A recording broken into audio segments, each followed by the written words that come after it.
Assalamualaikum warahmatullahi wabarakatuh. My name is Akbar, and today I'm going to talk about something that every teaching will face at some point: classroom conflict. This is real everyday challenge, and by understanding it better, we can create a healthier, more productive learning environment for everyone.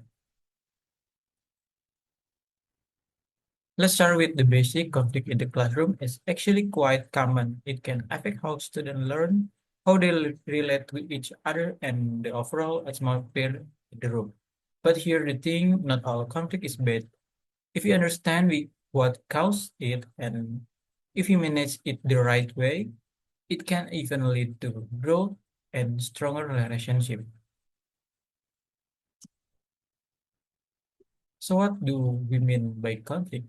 It's basically a disagreement or clash. This could be between student or between a student and teacher. It can show up in different way through word, emotion, or behavior. And like I said earlier, conflict doesn't always have to be negative. If we handle it properly, it can actually lead to better communication and personal development. Now let's talk about some of the main causes. First, personality difference. Every student is different. Some are more quiet and reserved, while others are more vocal or expressive. This difference can lead to misunderstanding or friction. In the second, cultural or background difference. Students come from diverse backgrounds with different beliefs or tradition. Sometimes a simple misunderstanding can be rooted in this difference. And the third, competition, whether it's for grade attention or leadership roles.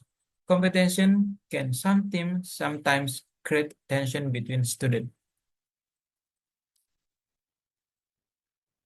There are also more subtle causes, lack of classroom rule. If rules aren't clear, students may not know what's okay and what's not. That uncertainty can lead to conflict. Poor communication. Sometimes it's just a matter of tone, sarcasm, or nothing listening careful. Miscommunication and easily spark disagreement. And the teacher behavior. This is a tough one, but it's important. If a teacher shows favorites, it's too harsh or lack control, it can trigger conflict. As teacher, we need to be aware of how our action can impact classroom dynamic. So what happens when conflict isn't addressed? It distracts students from learning, it creates a tense, uncomfortable environment. It breaks the truth between student and teacher. In the worst case, it can even lead to bullying or social isolation. This is why early detection and prevention are so important. So the conclusion, classroom conflict comes from a mixed personal, social, and environment factor. But the goals now is if teacher can spot the sign early and foster a positive classroom culture, we can reduce conflict significantly. At the end of the day, it's all about creating a space where every student feels respected, safe, and heard. Thank you, thank you so much for your attention. The insights I share today are based on research from Jones and Jones, Wong and other trust education platforms like Edutopia and TeachTalk. If you have any question, I'd be happy to answer them.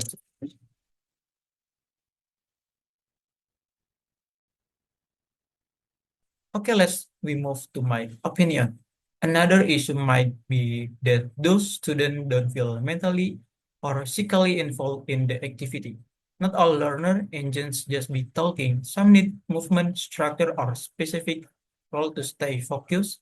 If this discussion is only targeting focal student, other may things and seek stimulation elsewhere, like jogging around or playing with things. The layout of the class may also be contributing. Students seated at the back often feel less supervised and more disconnected from the lesson flow. Physical, physical proximity between teacher and student, as we discussed in the first meeting, is key. Maintain control. Rather than waiting for disruption to happen, Mr. Elijah could preemptively set clear expression before every discussion rearrange seating so attention is more evenly distributed, and integrate more structured participant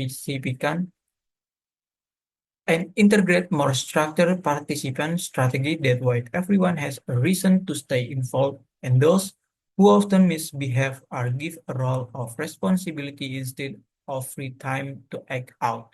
Ultimately, this isn't just about discipline, it's about creating a culture where participation feels valuable, expectations are constant, and every student knows their place in the flow of the classroom. Thank you.